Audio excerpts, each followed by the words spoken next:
I've always loved the polish phase of game development. Adding game feel can completely transform a game. After weeks or even months spent building gameplay system, it's often the moment where everything finally starts feeling alive. The downside? Probably the most time-consuming part of development. At a stage, I'm already exhausted. Jumping through your codebase, writing countless one-off animation script, camera effect and a little feedback system. Oh my god. And to finish the picture, have you ever, like me, spent hours adding juice to a game after weeks of coding only to discover that it just still sucks? No way I could continue this way, so I changed my workflow.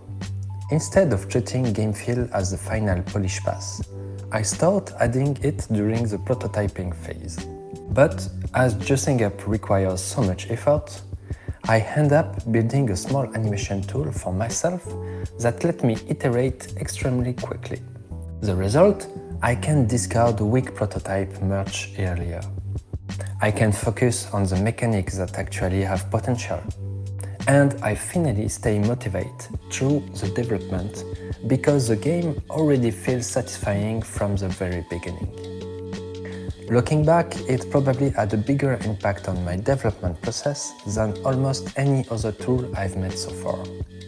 So if you struggle keeping yourself motivated on the long run, or if you want to make the most of your everyday game dev journey, I really encourage you to either build your own tool or to purchase one that is already available on the market. Now tell me, how do you approach this phase and how is your motivation going so far? If you're curious about my own tool, here is a full tutorial on how it works. Enjoy!